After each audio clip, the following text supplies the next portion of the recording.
Hi guys, Richard Butler here, and today I want to talk to you about something very important, which is website security. And no matter what type of website you run, the problem is that hackers are always trying to gain access to your website. Now, why would they want to gain access? Well, there's a number of reasons. They may want to take over control of your website so that they can actually deface it.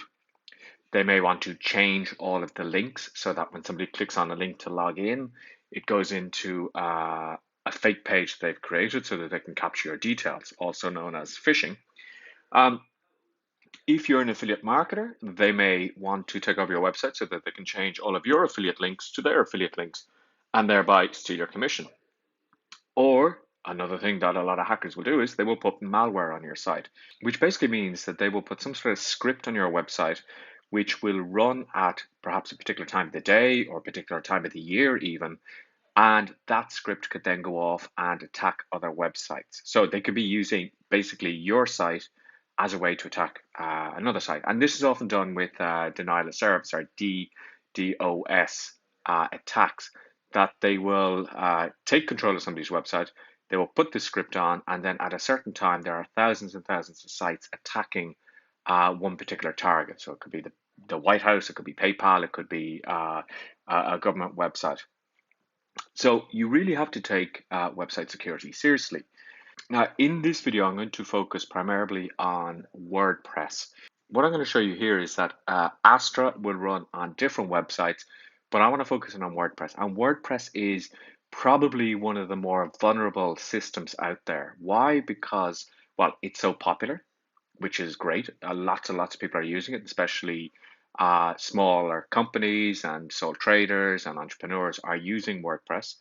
It's very flexible because it has a lot of plugins that will allow you to actually increase the functionality of your website. But here lies the problem, that with so many plugins and so many themes and so many add-ons that you can add to a WordPress website, there is often the problem that if the plugin is badly coded, it could leave a vulnerability in your website. So you need to make sure that you're securing your website.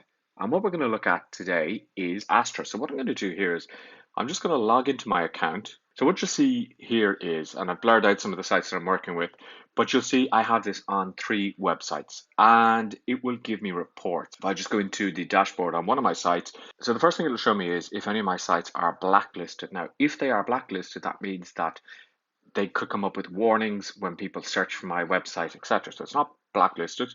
66 tests have been passed. It stopped 3 XSS stopped. Okay, injection of malicious scripts into web app. CSRF, okay, cross-site request forgery. Bad bots have been stopped. So bad bots would be malicious bots trying to access your website to scrape or find vulnerabilities, and one other attack like directory transversal, LDAP injections, etc. Now, in order to secure your site, you don't have to worry about what any of these things do. So what Astra is going to do is it's just going to make sure that your site is secure. So you can see here the origin of the attack. It says that I had 11% were from Spain, 33% were from United States, and 55% were actually from Panama.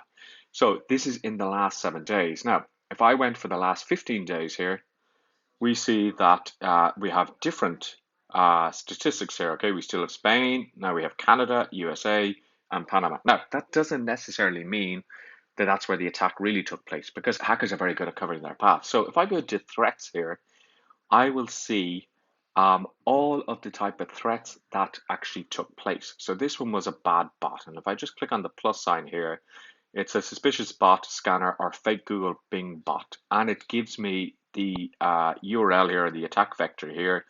And what I can then do is I can whitelist if I know that this is actually a legitimate bot. I could whitelist that, and that allows that bot to come back to my site. I could block the IP. I could trust the IP. I could whitelist the attacked URL. I could block the country, or I could trust the country. So if I want to block this IP, I would just click on block IP. And what it's going to do is it's going to say, okay, that this IP has been blocked. Now, this is really useful because if you're getting continuous attacks from one particular IP, you can just block that IP. You could actually block the country if you didn't. If you saw that there were a lot of attacks coming in from Panama, let's say, you could say block the country, and that means that anybody who went to your site from that country would not find it. It would come up with an error message, or it would come up with a different message. The danger of that is that if you do that, all traffic is actually blocked. So this would be a last resort that I would actually do. Now, the next thing that this will do is it will do malware scanning. So what malware scanning does is it will actually scan all of the pages on your website to see if there's any malicious scripts, etc. So the next thing I have is login protection, and I'm told the time of the login, I'm told the IP number of the login, I'm told the username, and I'm told whether success or not. Now, sometimes what can happen is that hackers will try and actually attack your site using common names. So, for example, this was actually me. I was trying to log in and I couldn't remember my login, and I thought it was Richard B, and then I thought I had set it up as admin.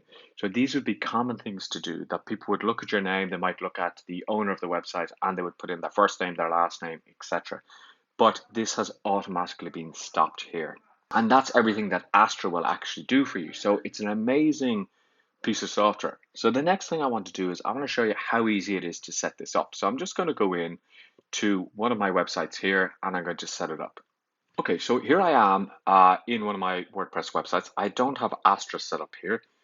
So I'm going to go here and I'm going to add a new website. Now, when you actually add a new website, you have to put in the URL of the website here.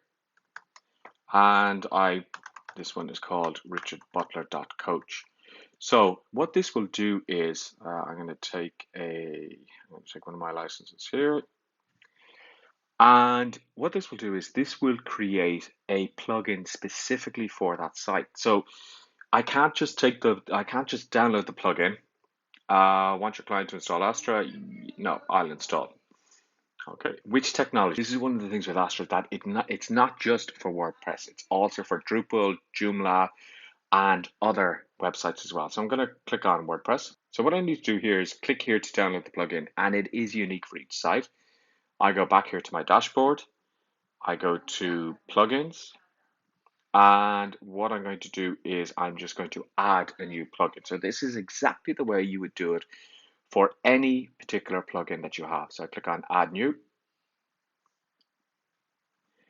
I then go to upload plugin, and I'm just going to drag and drop this plugin here onto my plugin upload. So remember, each license that you have, when you activate it, it will package the plugin for that particular site. So you can't reuse the same plugin on a different site. It is one instance of that plugin specially made for the site. So this is uploading. Once it's uploaded, I'll show you what I do next. Okay, so here we are. I click on activate plugin. Once I've activated the plugin, what I can actually do is I can go back to Astra here, and I can just go through all of the steps and say that I've done this. I've clicked on activate. Okay. And what I will do is I will go down to done, and this will verify that the site is actually active. So this has now come up here. Okay, I am in my richardbutler.coach. So the first thing I'm going to do is I'm going to do a malware scan. I'm going to click on connect site, and it's going to check to make sure it can connect. And I'm going to start a new scan. So what this will do is this will go through the whole site, and it will come up, and it will, at the end of the process, tell me if there are any malicious attacks on my site. I just continue to do that, and that is it. So that is how simple Get Astra is to set up. So every day I'll get an email. So that email will detail any threats that have happened and successful logins. And that, guys, is how simple it is to actually secure your website. I've been using Get Astra for it's 11 months, and I just set it and forget it. So I really do think that this is something that you should pick up. I think it is very, very important, obviously, to make sure your website is secure. And don't think it won't happen to me, because it's not a question of if it will happen to you, that it's more of a question of when it will actually happen. So be very, very aware and conscious of that.